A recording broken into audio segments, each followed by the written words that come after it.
This podcast is brought to you by the American Enterprise Institute. If you like what you hear, please subscribe, rate, review, and share. Thanks for listening. Here's our show. What in the hell's going on? What the hell is going on? What the hell is going on? I don't know what the hell he's talking about. You don't have to know what the hell is on it. What the hell's the matter with these guys? We don't know what's going on. What the hell's going on? Who in God's name knows what it's all about?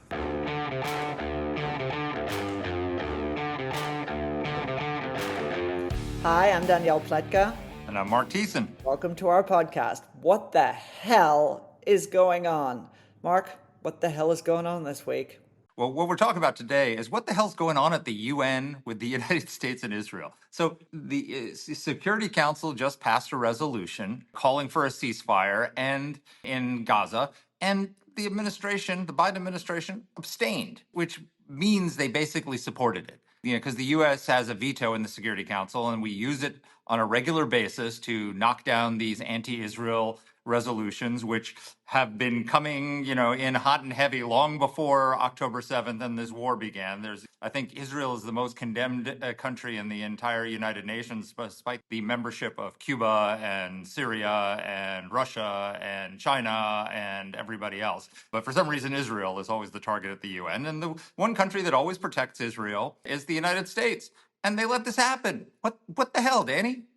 Well, as our guest said, it's not so much that the United States abstained. The United States actually allowed this to happen because anything that happens in the Security Council that happens affirmatively happens because one of the permanent 5 members of the Security Council does not exercise their right to veto it. And that's exactly what happened inside the Biden administration. Just like Russia just defeated a resolution condemning Hamas as a terrorist organization by vetoing it. Exactly. Well, the Hamas leadership was not too long ago in Moscow visiting with their friend Vladimir to talk about this. This is what's. But these are completely unconnected, by the way.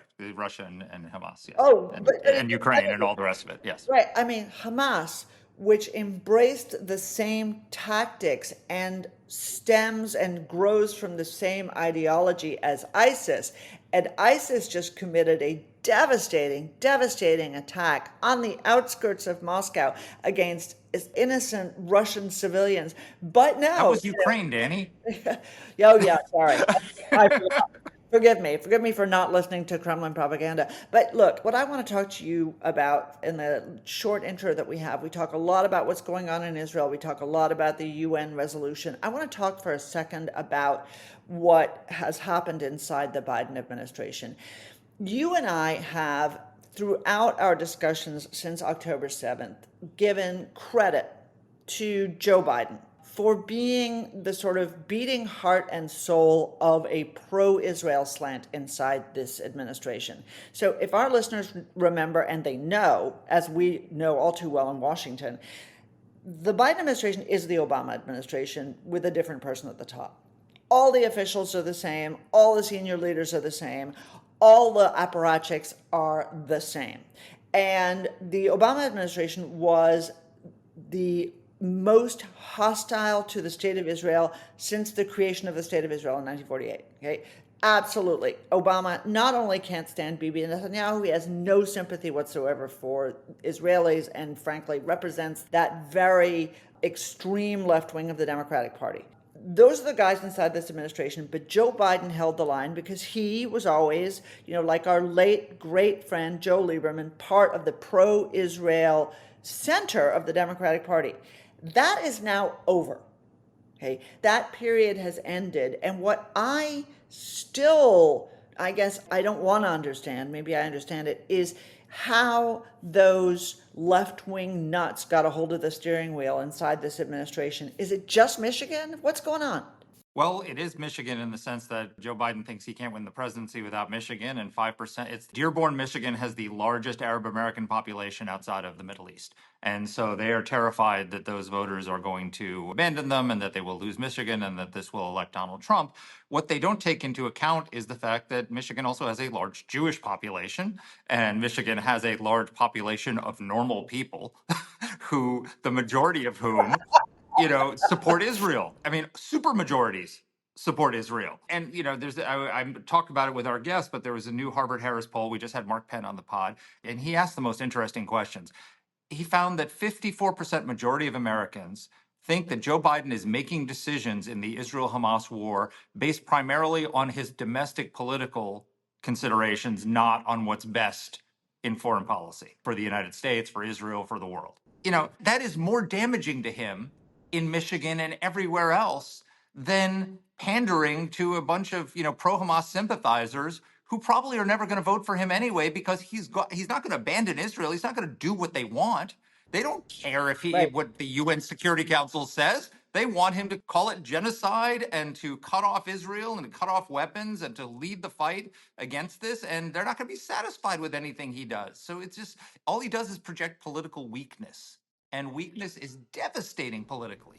Right. No, I completely agree with you. I think, look, if there's one theme of this podcast, day Is that in, you day agree out, with me? well, obviously not. But it's the dearth of leadership that we have at the heart of, frankly, both of our political parties. I do want to say, I want to raise something because, we make no apology for who we are and what we believe, but there is other polling. Now, we had Mark Penn on, and for folks who are interested, go back and listen to him and hear why it is that he feels his answers are the highest quality. We all know, depending on how you phrase the question, you're going to get different results. But I will say that Gallup gets very different results than Mark Penn, and we should not cherry pick 100%. The Gallup poll shows that from just March of this year, shows that now 55% of Americans disapprove of Israel's actions, only 36% approve, and that approval has dropped 14 points since November. Now, again, I think there are some internal inconsistencies. I think Gallup asks these questions in a way that is unreasonably unfair, but there is not a strong consensus in the polling community that one side or the other is doing well. And I think part of that is the fact that there has been now this relentless turn inside this administration against Israel. They've tried to pretend that it's about Benjamin Netanyahu, but that's bullshit. Okay, it's not about Benjamin Netanyahu because Benjamin Netanyahu is not the sole decision maker in the Israeli National Unity Cabinet that is running the war in Gaza. You may hate Bibi for a whole bunch of different things, but none of those things have anything to do with the conduct of the war in Gaza.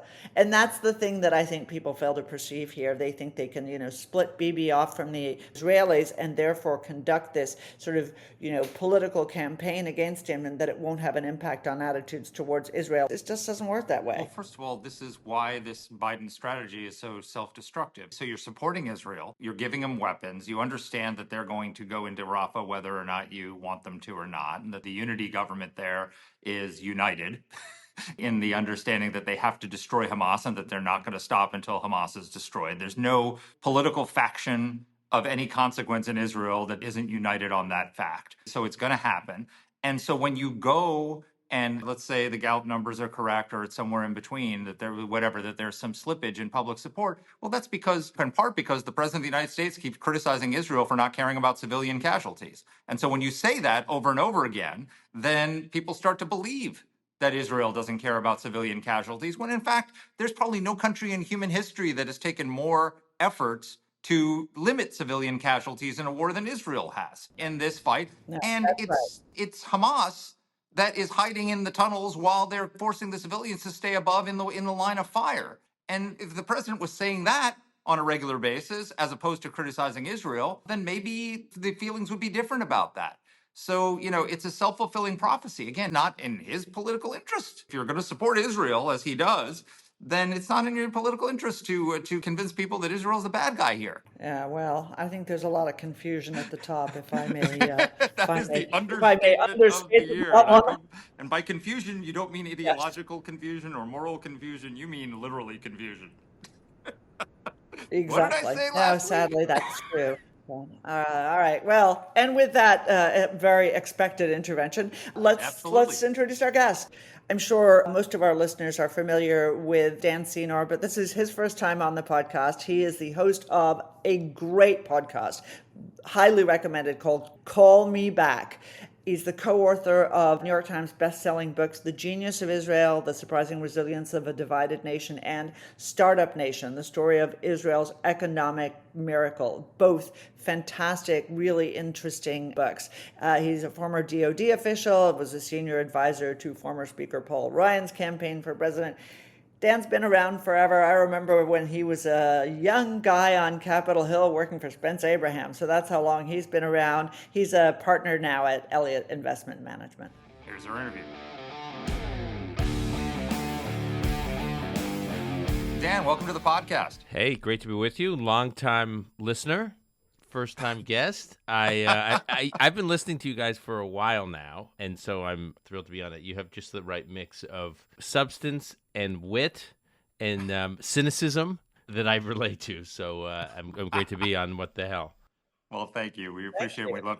We love your podcast as well. Speaking of which, you've been obviously talking a lot about Israel recently, and we just had the first time in, you can tell me how long, that the U.S. abstained in the UN Security Council on a resolution that was critical of Israel. This seems to be a fairly historic break in the traditions of U.S. foreign policy. At a normal time, it would be terrible, but at a time when Israel has been attacked so brutally and is trying to defend itself, and the world is starting to turn on Israel, to get stabbed in the back. You tell me if you think that's an overstatement, but to be stabbed by the back by its strongest ally at this critical moment seems unprecedented and really disturbing. Well, when I've been trying to explain it, I try not to use the word abstain, because abstain, in a sense, lets the administration off the hook a little bit. It sounds like it's a little more innocuous than it actually was. I explained that the U.S. greenlit the passage of this resolution, meaning the administration knew exactly what it was doing. It may have technically abstained, but it knew when it was abstaining that this was going to pass by 14-0 in the Security Council. So it effectively greenlit it, supported it, wanted it to pass. So there have been moments where there have been bad Security Council resolutions the U.S. has vetoed. There was one particular moment, the end of the Obama administration, when a bad Security Council resolution against Israel that the U.S. did not stop, so that you can compare it to that. But I prefer not to compare what Biden did and what the administration did on this UN vote to other administrations. I just want to compare it to Biden. I want to compare Biden versus Biden, which is to say, as I've said many times on my own podcast and said to anybody who will listen, I do give the administration high marks for the first few months of their conduct during the October 7th war, massacre, the last few months of hell, in that I think President Biden spoke in terms in those early months that were, I think, undergirded by a real sense of moral clarity about who was good and who was evil and whose side the U.S. was on. I think that was very important. I think up until 2 weeks ago, the Biden administration had given Israel tremendous diplomatic cover, vetoing bad resolutions at the UN, and then also deployed military assets to the region, which were important, and supplied Israel with extraordinary military resources to help Israel fight this war. So I really do give them high marks. I think at some point, the administration has become, I think, too influenced by political advisors worried about President Biden's reelection campaign. I don't think it's wise political strategy, but that being said, it's political strategy that I think is driving a lot of what they're doing now, and that sort of overtook the foreign policy objectives, and they needed to separate from Israel in some way. And so where it landed, Mark, is this two-pronged strategy that the administration seems to have, which is at the strategic level, they're still supporting Israel. In fact, we even just saw news of this arms transfer a few days ago. So they're still supplying Israel with what it needs to fight. I think they're basically going to not stand in the way of Israel going into Rafah. So they're doing all the right things still on the strategic level. That's one prong. And then the other prong is let's pick public fights with Israel's government, and specifically with Israel's prime minister, in the hope that we can score points at home with their political base, with their progressive base. And so the UN resolution was that. It was like, hey, watch us stick it to Israel. Oh, don't look over there. Don't look over here while we're supplying them with 2,000-pound bombs. Look over here how we're sticking it to them at the UN. And the problem with it, of course, is there's real implications for the latter. You can't have it both ways. You can't think you're supplying them with the arms and screwing them at the UN, and that what they're doing to the UN won't have implications for Israel's ability to fight the war. Dan, we're big fans of your podcast as well, and I'm so delighted that you're game to join us. One of the things that I want to underscore to people just before we leave this UN resolution issue, look, I don't think that Mark Thiessen and Danny Pletka's listeners are confused that we somehow think the United Nations and everything it does is really important, because we don't. And in fact, we can do chapter and verse for hours on that. The more important thing, as you rightly say, is the decision making inside the Biden administration. But I want to just talk about the substance for one sec, because for the first time in this Security Council resolution, we see a delinkage between a notion of a ceasefire and the release of the hostages. Would you just explain that to our listeners before we move on and talk about other bad things in the Biden administration? That was the part of this that was most upsetting to me. I think the administration had been very consistent and very strong early on that not only were they not going to call on Israel to implement any kind of ceasefire, but that any ceasefire, any talk of ceasefire, would only get oxygen if it were conditioned on release of the hostages, full stop. The administration would often point to the importance of those two issues being linked when it would explain why it would veto previous resolutions. And then suddenly they greenlit a resolution that delinks those two issues. So you are right, Danny. The resolution calls for release of the hostages and calls for a ceasefire, but as though they're on parallel tracks, as though one is not connected to the other. That, well, if you can get the ceasefire but the hostages are still there, well, at least we're implementing part of the resolution, so let's get that done. That's the first time we've seen that kind of language, as opposed to saying we're not even going to entertain talk of a ceasefire. No country would be expected to engage in serious talk about a ceasefire while innocent men and women, their citizens, are being held in dungeons by terrorists in another territory. So the delinkage was alarming, and I got to tell you, the reason I found it so upsetting is I've generally found, and I hate to say this because, I'm in touch with a lot of the families of the hostages, the interest in the plight of the hostages and their families is on the decline. I hope it doesn't endure. I hope that there's an uptick in engagement and interest and focus on them, but I've just been sensing generally that for the first few months, people were worried about it and people were paying attention, and now it's less and less so. And when you formally delink the plight of the hostages from a talk of Israel ending the war, I think it's on a continuum. Look at Biden's State of the Union address. So at the State of the Union address, if I were advising President Biden, I would have said, have families of the hostages in the gallery.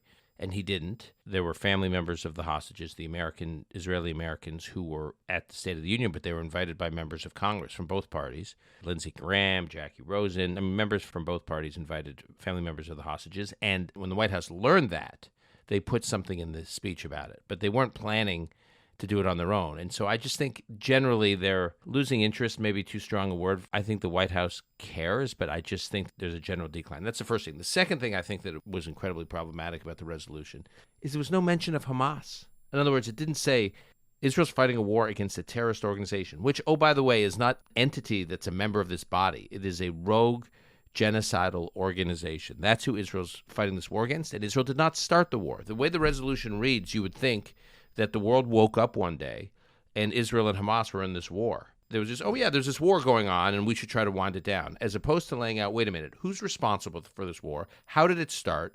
Who is a member of this body, a member of the UN, a Western-style democratic country? Who are they fighting against? There was no history. There was no context. There was no origin story of how we got here. And I think that also was reprehensible. You're really depressing the hell out of me earlier. Sorry.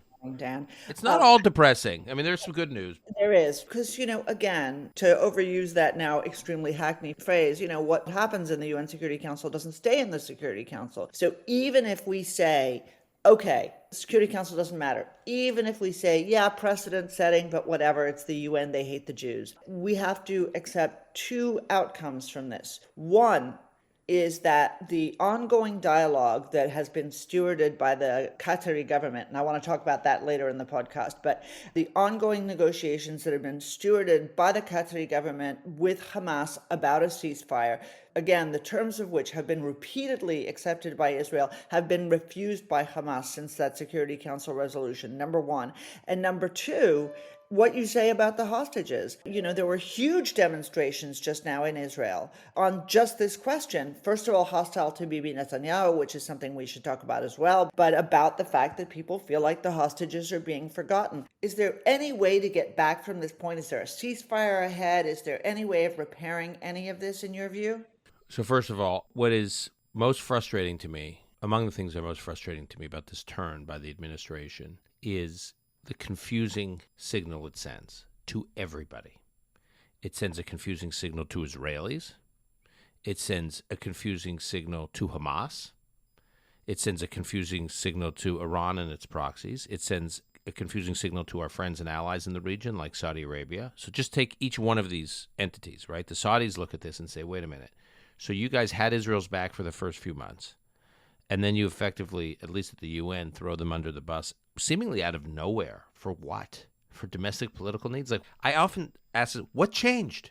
Like, Israel laid out its objectives. The War Cabinet, which is not just Netanyahu, right? As you guys know, the War Cabinet's Benny Gantz and Yoav Gallant and Gadi Eisenkot. I mean, it's a real cross-section of the Israeli political spectrum. The War Cabinet laid out its objectives for this war very early on, and it's been pursuing those objectives with great effect, and it's been keeping the administration completely dialed in and up to date on what's happening and how they're waging this war. And the administration has been supportive. And then one day the administration says, no, we got to switch course. Like, why? What changed? Obviously, what changed was domestic U.S. politics. So if you're the Saudi leadership and you're contemplating getting into a deeper relationship with the United States in the context of some kind of normalization deal with Israel, you're sitting there saying, well, wait a minute.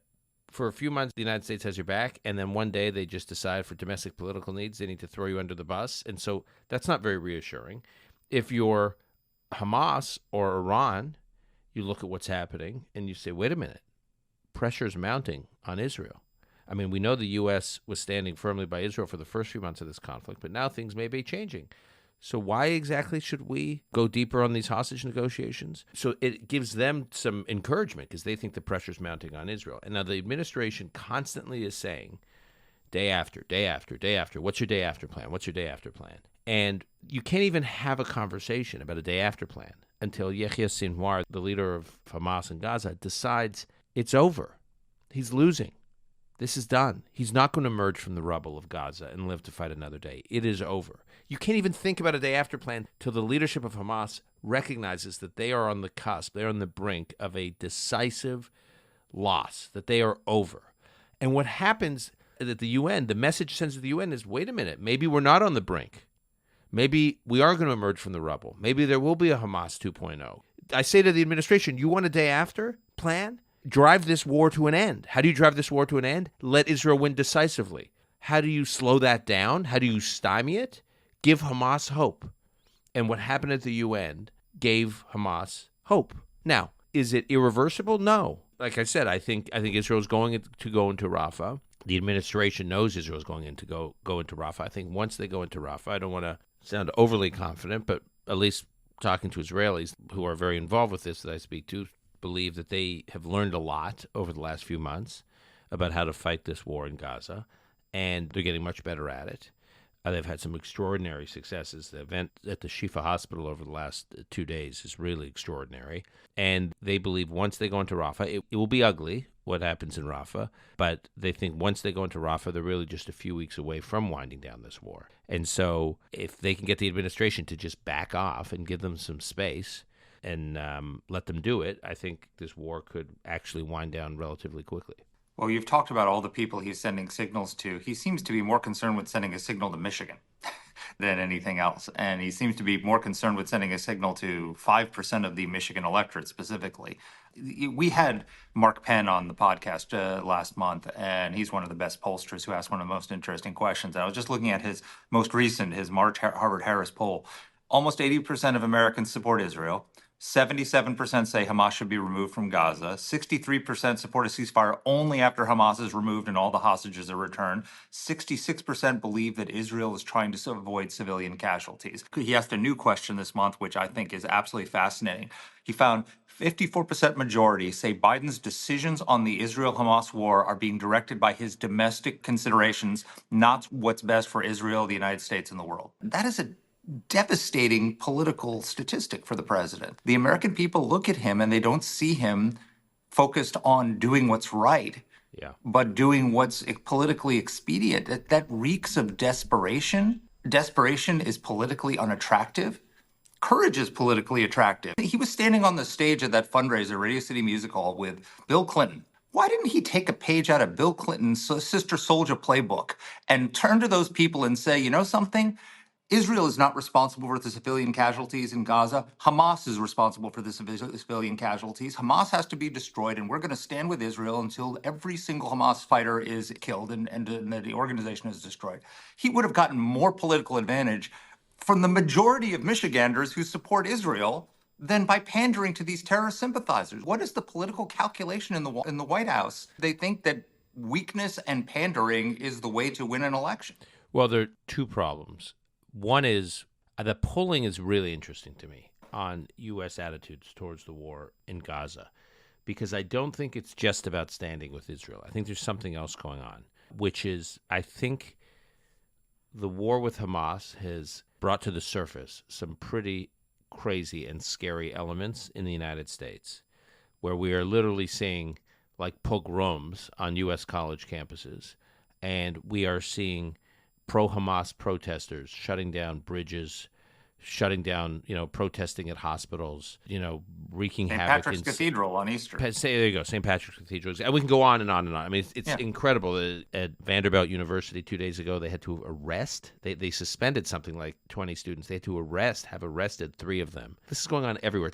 It is out of control. It is really out of control.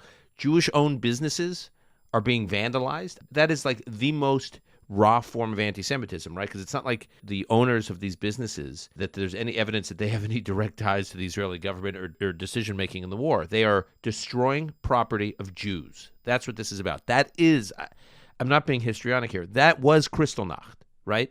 A friend of mine, Heather Reisman, who's the CEO of Indigo Books, which is like the Barnes & Noble of Canada, Jewish woman, her stores were brutally vandalized in Canada on the 85th anniversary of Kristallnacht. Like, destruction of Jewish property is the point. This is going on. Now, what is revealing in an encouraging way, this is obviously upsetting and disorienting to Jews, but also non-Jews. I can't tell you how many friends of mine who are not Jewish who tell me, who have no connection to Israel, they're not involved with Israel, they don't really pay attention to Israel, they're not hostile to Israel, it's just not it's not an issue they spend time thinking about. And they say, what is going on here? Like the sort of breakdown in order, the lashing out at one minority group in the United States in the most violent and discriminatory way. People just feel like things are coming apart in the U.S.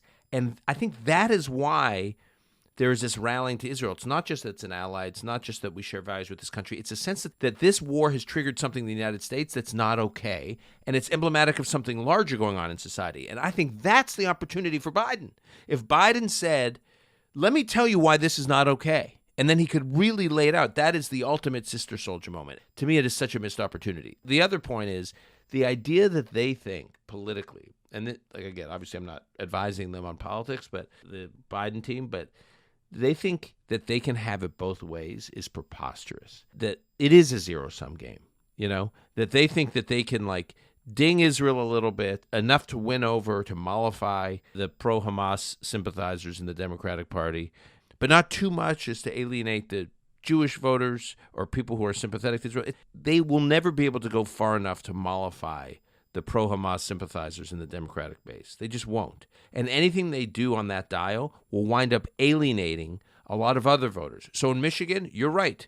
There is some subset of the electorate that is sympathetic to Hamas. There's also a big Jewish community in Michigan, in the Metro Detroit area, in places like Oakland County and Wayne County, or in Pennsylvania. Biden cannot get reelected without winning Pennsylvania. And Biden cannot win Pennsylvania without winning the Philly suburbs. And you can't win the Philly suburbs if you're a Democrat if some subset of the Jewish community starts to drop off. Who understands that? Who understands where a state like Pennsylvania is? John Fetterman, right? John Fetterman today, by the way, is his... I love John Fetterman. So do I. I'm so sorry for everything I said about him. I feel the same way. I take it all back. I feel the same. So the 3 issues John Fetterman is focused on, the 3 issues that have defined his first couple years in the Senate are tough on immigration, tough on crime, unapologetically pro-Israel. Those are 3 winning issues for a Democrat. And he's polling way ahead of Biden in Pennsylvania today. And so I think that it's a mistake what the administration is doing, and it's a mistake on principle, and it's actually a mistake strategically in terms of politics. I couldn't agree with you more. And I agree with Mark wholeheartedly about Fetterman. And it is, as you say, remarkable that he is polling so much better than Biden in Pennsylvania and doesn't figure this out. Maybe we can come back to that. But I want to ask you a little Well, bit the about. difference is, Danny, But to yeah, interject, the difference is that Fetterman's brain cells are healing and he's becoming more conservative, whereas Biden's are degenerating, and so he's becoming less. all right. And now for the neurological moment at our podcast. Neuroscience brought to you by What the Hell. Exactly. You heard it here first, folks. I want to come back to the question of Rafah. It's been weird to me.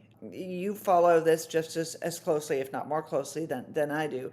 When I look at the strategic situation and the imperative of the war, right, and even at the most recent statement by the White House in the wake of a Zoom call between senior administration officials and senior Israeli officials from the security cabinet, what I see is everybody knows that Israel has to go into Rafah. Rafah it's not the last pocket, but it's the last major pocket of Hamas dead-enders. It is where Yahya Sinwar is, who's the head of Hamas in Gaza.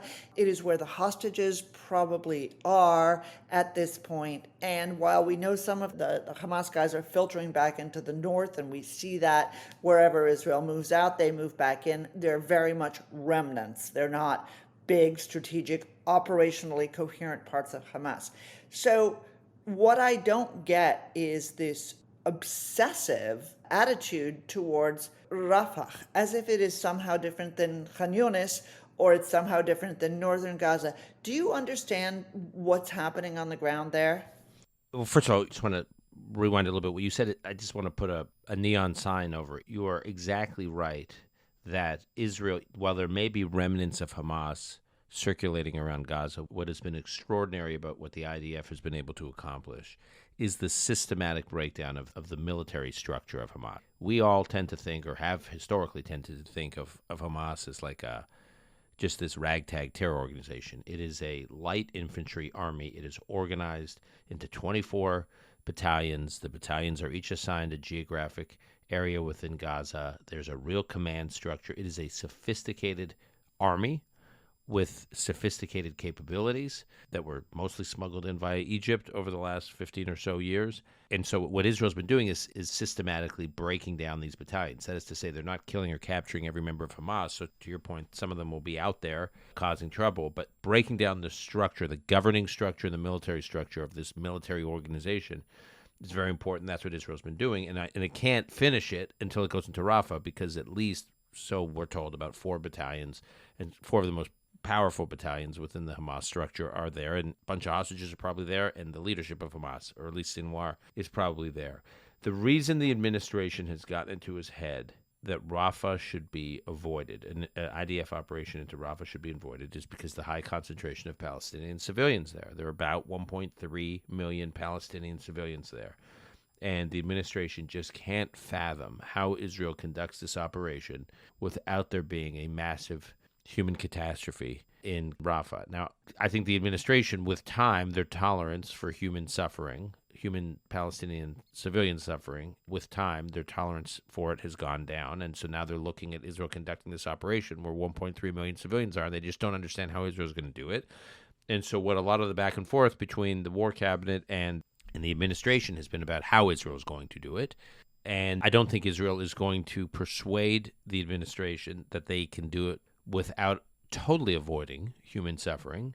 They'll try to minimize it, but they can't obviously avoid it because it is Hamas's choice to fight behind civilians. It's not Israel's. Israel would much prefer the situation that you have, for instance, in southern Lebanon, where most of the civilian population now has gotten out of southern Lebanon, and Hezbollah is not keeping them there. I'm not giving Hezbollah credit here. I don't think they had a choice. But in Gaza, Hamas is choosing to fight its war behind civilians. So this is not Israel's fault. That's the tension about Rafah.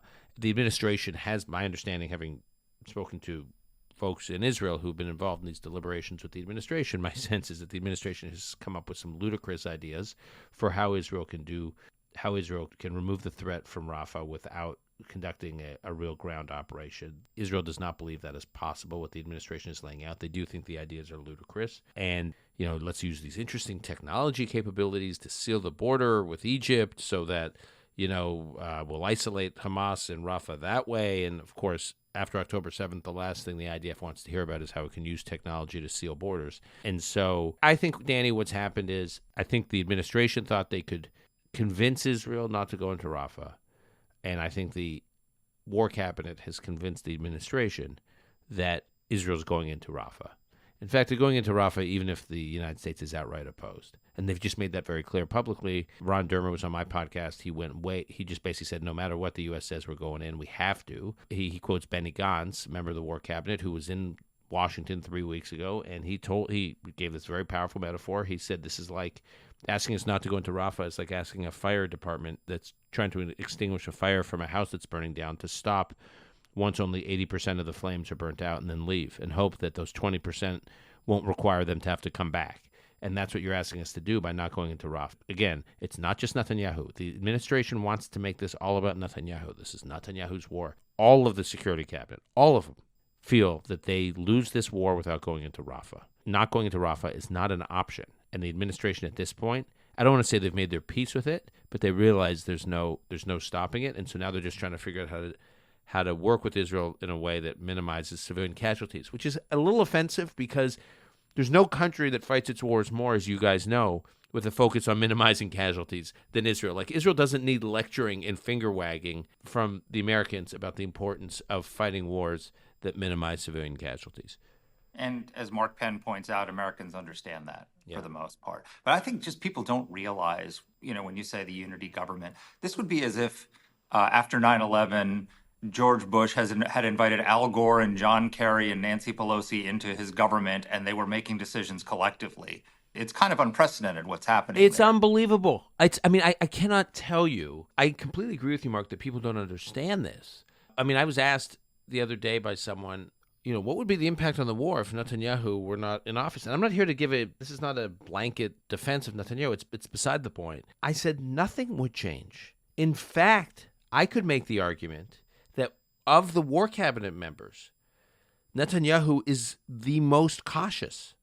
In other words, Gallant, if you listen to what Gallant wants to do, Gallant wanted to wage a preemptive strike against southern Lebanon, against Hezbollah in the early days after October 7th. So Israel would have been in a two-front war from day one. I'm not saying that was a good idea or a bad idea. I'm just saying, Benny Gantz is where Netanyahu is on how to fight this war, if not to the right of him. And obviously, Gantz and Netanyahu hate each other personally. They are political rivals. They literally, the animus between these two men. And yet, they're completely aligned on the policy of the war. And the way this war cabinet was structured is there's several observers in the war cabinet, but there are three people who have votes, which are Netanyahu, Yoav Gallant, who's the defense minister, and Benny Gantz, who's the leader of a rival political party to Netanyahu's party.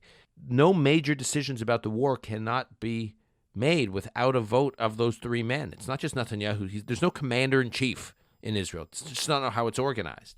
And so the idea that this is all up to Netanyahu and that this is Netanyahu's war is just absurd. It's a very diverse group of thinkers who happen to have total alignment, more or less, on what needs to be done in this war. So I've just been watching Masters of the Air on Apple TV, which is this new Spielberg series about the air war in Europe. And, I just can't imagine what the decisions would have been if Joe Biden was in charge of deciding whether we bomb Berlin. The civilian devastation that took place there, it was just, the war is terrible. And you point out that Hamas hiding behind civilians. It's interesting that if you look at Ukraine right now, what you have is their air defenses get weaker and they start bombing cities, getting these weapons through. The civilians are in the tunnels, in the subways, and the fighters are up top taking the casualties. In Gaza, it's the opposite. It's the Hamas fighters who are hiding in the tunnels, and they're using the civilians as human shields to deter the U.S. from supporting Israel in taking them out. Yeah.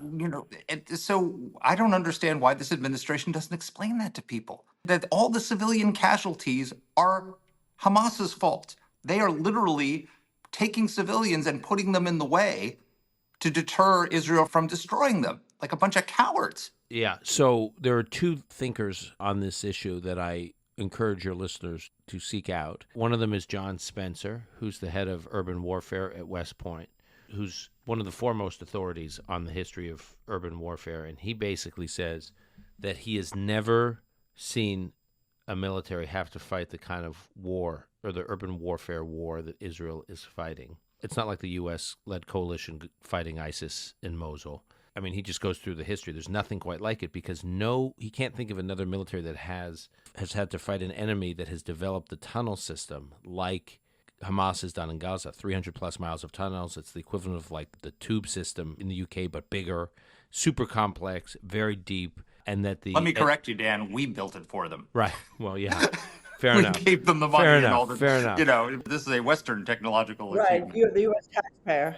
So Israel is having to fight this, as you say, with the combatants underground, not the innocents. So that's the first point. The second point is, even with that challenge, when people say the civilian casualty, the civilian death toll is too high. Now, obviously, any innocent death is one too many. It goes without saying. But when people throw this rhetoric around, I say compared to what? When you say it's too high, what's your benchmark? Of course, they never have one. I said, what's your benchmark? I said, so I just recorded an episode on my podcast, which will drop in a few days, with this guy, Abraham Widener, who's the data science professor at Wharton, who did this very interesting essay analyzing, he wrote it for Tablet Magazine, analyzing the casualty count numbers, and basically shows that the numbers provided by the Hamas-run Gazan Health Ministry are completely, like, they don't make any sense. Like, if you actually drill down, and he walks through how the numbers are just, the idea that the media and others Yet have... everybody uses them. Like, it's just basic arithmetic, they don't make sense. But even if you take them at their word, it means that the ratio of civilians to combatants killed are about 1.4, 1.5 to 1. So for every Hamas terrorist killed, you have 1 to 1.5 civilians killed, which you talk to any military historian, by any standard, like certainly these, you said, Mark, these decisions about bombing Berlin, it's like extremely low. There's no, you'd be very hard in any warlike situation to find a number that low on the civilian front. So people just throw the civilian death toll is too high. Of course it's tragic, but it's actually not high. If you're trying to have an honest comparison to historical precedents, A, and B, if you want to discuss civilian casualties, to your point, who's responsible for the civilian casualties? There's only one party to this war that targets civilians on the Israeli side and basically targets civilian casualties on their own side because they use their own side, the civilians on their own side, as shields.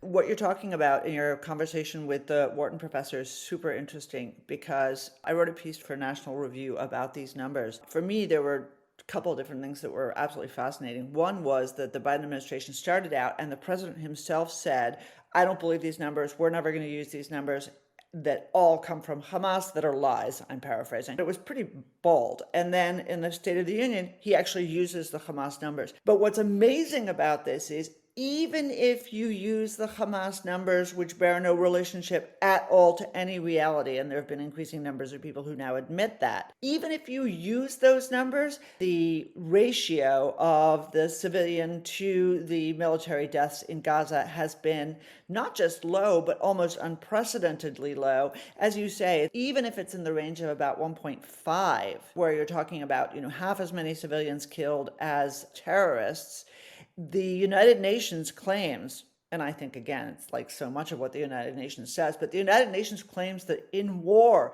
the standard ratio is 9-1.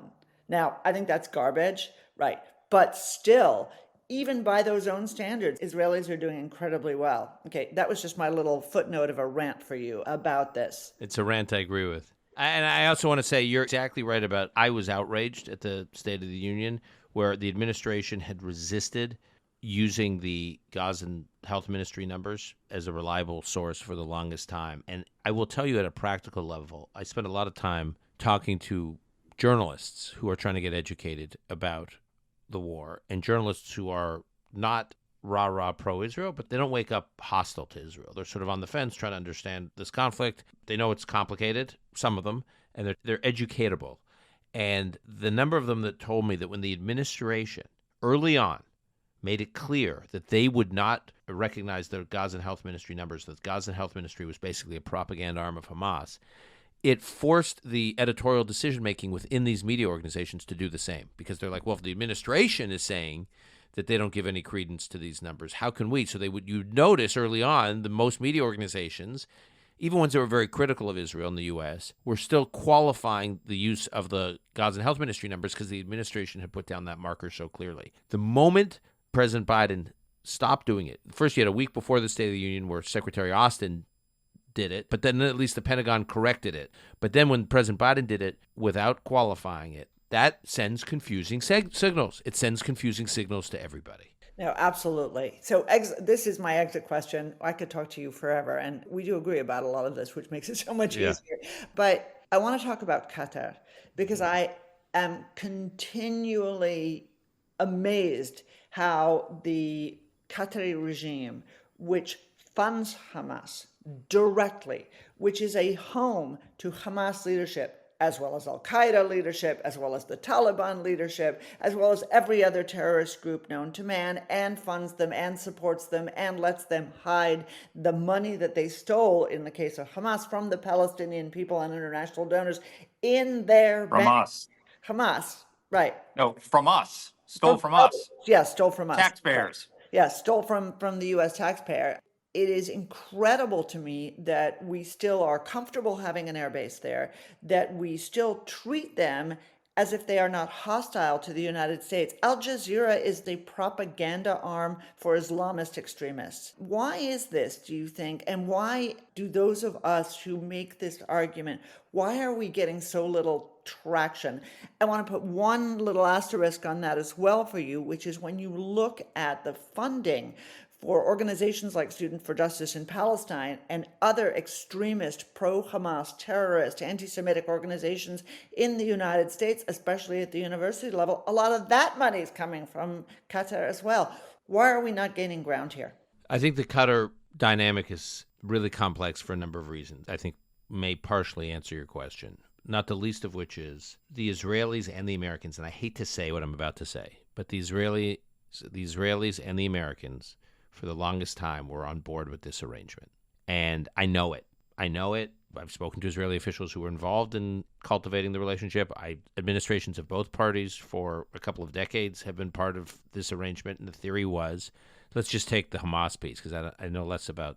It is true that they have all these bad actors, the Taliban there, and they have relationships with Tehran and Turkey and a lot of other problematic countries for the United States. But as it relates to Hamas, as short-sighted as it may have been, there was this general understanding that it was in the U.S. and Israel's interest to at least have their eyes on some entity that communicates with Hamas, which is this Khaled Mashal and Ismail Haniyeh, who run the non-Gaza-based part of Hamas. So they run it out of Doha.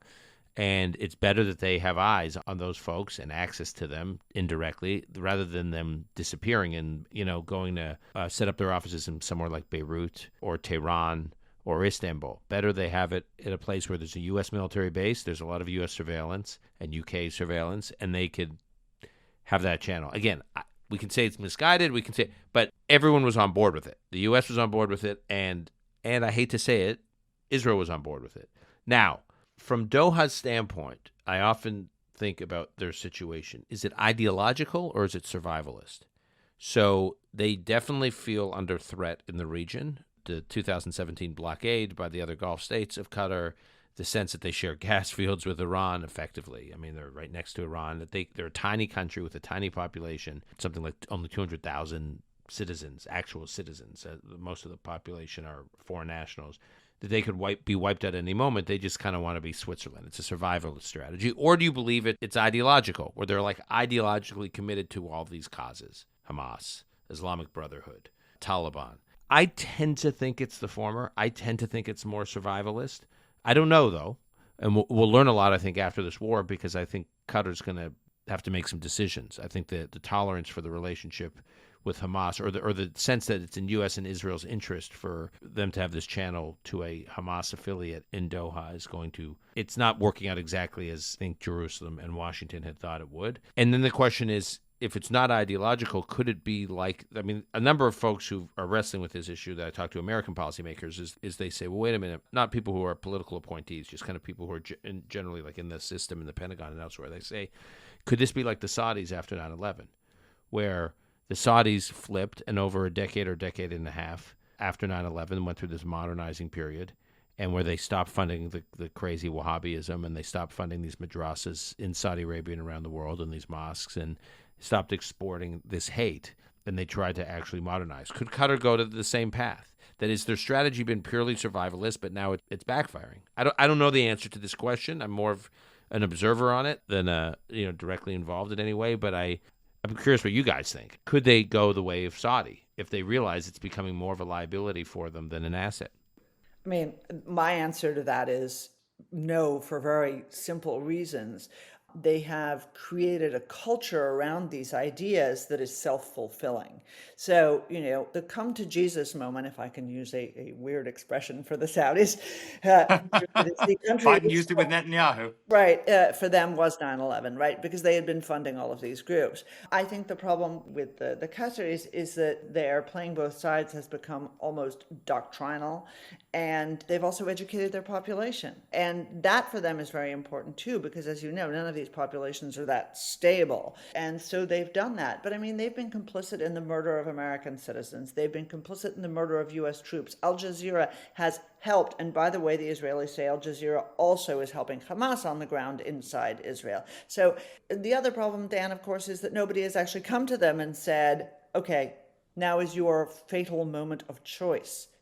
Are you, to quote George Bush, right? Are you with us or are you against us? They allow them to play both sides, and that's another big problem. But this is something for us to solve later. Well, there's this story, by the way, that after, again, we'll learn a lot in the next months and years, but there is this story that right after October 7th, the Qatar leadership asked Blinken, should we remove Hamas from Doha? And Blinken said no.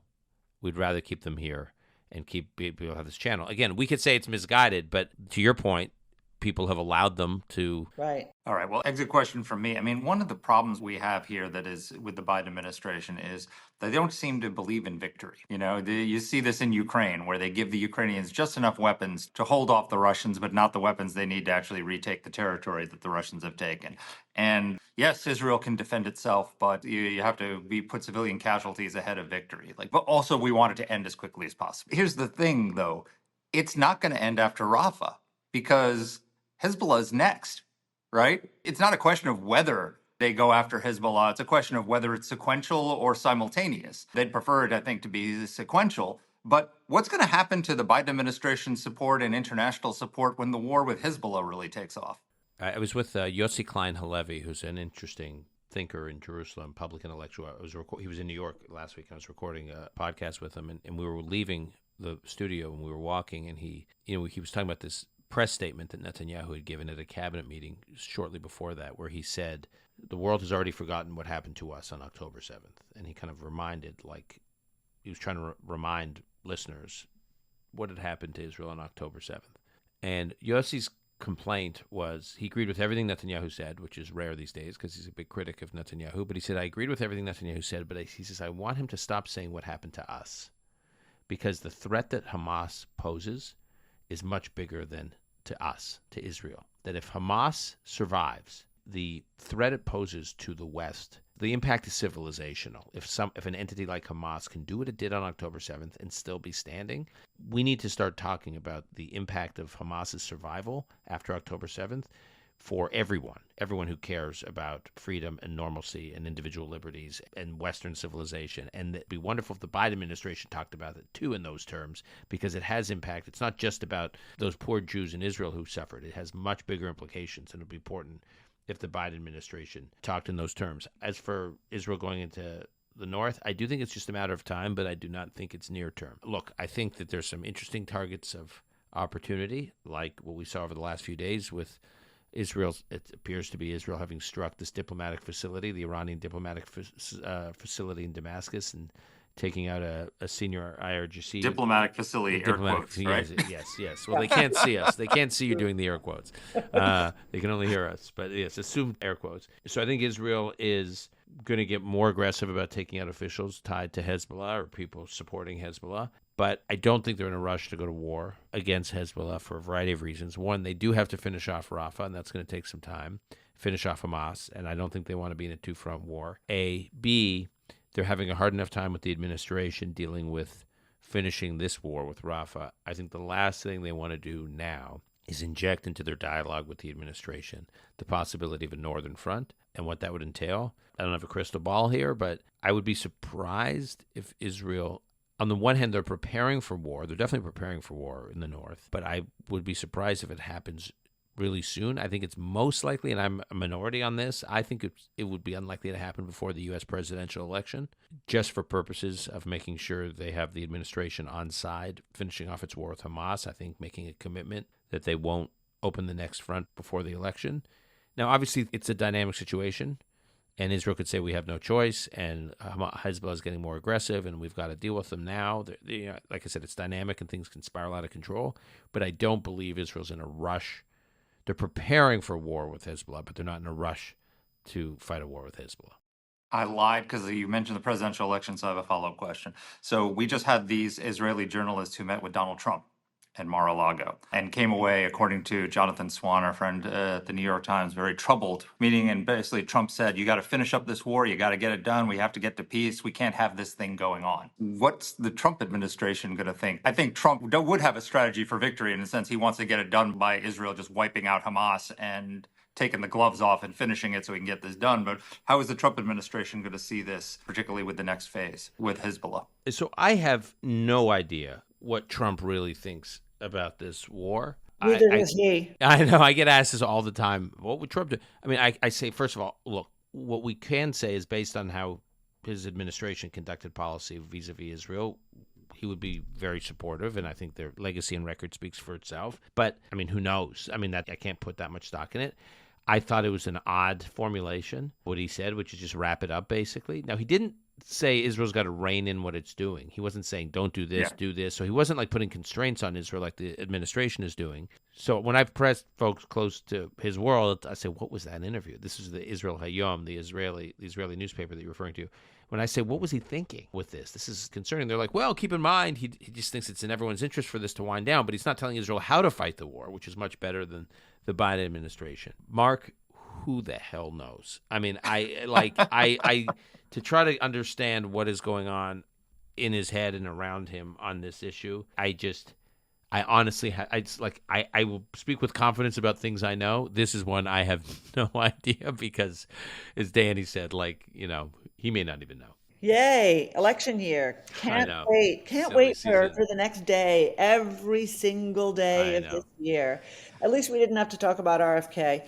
Yes. And you were as great as expected and even better. Thank you so much for taking the time to join us. Keep doing a great job on your own podcast. We love it. Thank you so much, guys. I really, it was like I said, I'm huge fans of WTH, so it was a real treat to join you, and let's do it again. And everybody, if you love this interview, tune into Dad's podcast. Tell everyone where they can find your pod. Call Me Back is the name of the podcast. You can find it wherever you find it, on Apple Podcasts or Spotify or wherever you get your podcasts. Awesome. Well, thank you so much. We appreciate it. All right, guys. Thank you. Take care. Thanks, Dan.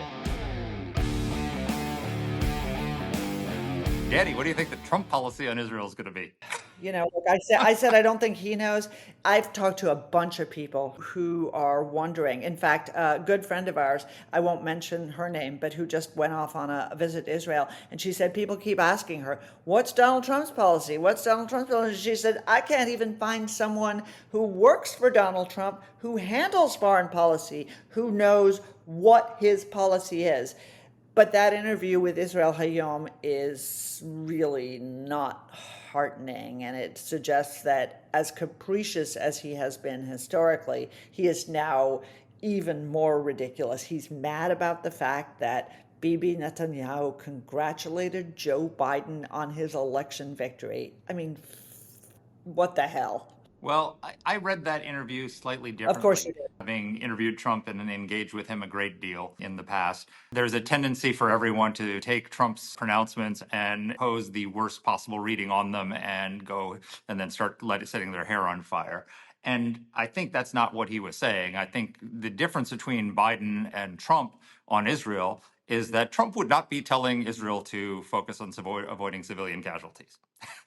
he would be telling Israel to focus on winning and winning as quickly as possible. If you look at what he did in the campaign against ISIS, he inherited that from the Obama administration. The Obama administration put all sorts of restraints on what our military commanders could do against ISIS, and he basically told them to take the gloves off and just kick the living shit out of them, and effectively did that and wrapped it up fairly quickly. And I think that's what he means, that Israel's got to end this, go in, do what you have to do, and win the war. The question will be what happens when they say, okay, and now we're going after Hezbollah.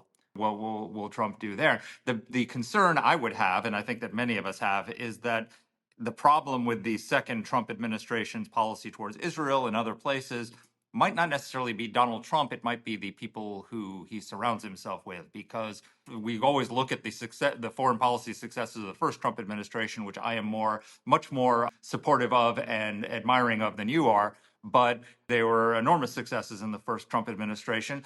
But that was because Donald Trump surrounded himself with a team of rivals, including people who disagreed with him on foreign policy, people who had long experience in foreign policy, people like our friend Steve Biegun, people like Mike Pompeo, Gina Haspel at CIA. I can go on and name a lot of the people who we liked, who were in the Trump administration, Matt Pottinger, who were making these decisions. I don't know that those are the people who are going to be staffing a second Trump administration. I'm think more you do worried that know. it's going to be the J.D. Vances of the world and people with their worldview who will be there. I think it's to his credit that he brought in lots of people with differing political views and made decisions after hearing different kinds of advice. I worry that there's going to be a monotone of isolationists whispering in his ear in the second term, and that worries me much more than what Trump's instincts would be. I think Trump's instincts is he doesn't like wars, he doesn't want us to get dragged into them, but when it comes to Israel, like, just do it, finish it, get it done, kick their ass, and then end it. I hope that's what he means. Yes. Well, I think your beliefs are a triumph of hope over experience, but They're actually a triumph of experience over hope, because that's what he would have done in the first relationship. Trump term. There's no relationship between the Trump pre-January 6th, pre-2020 election and the Trump of today. That's the big question everybody's wrestling with right now, isn't it? Well, I've decided. So I know there's you the have. news alert for the day, folks. Hey, what have you decided? Let us know what you think. Let us know whether you like the podcast. Don't forget to subscribe to our Substack. Don't forget to share everything with your friends. And don't forget to send us criticisms of Mark as usual.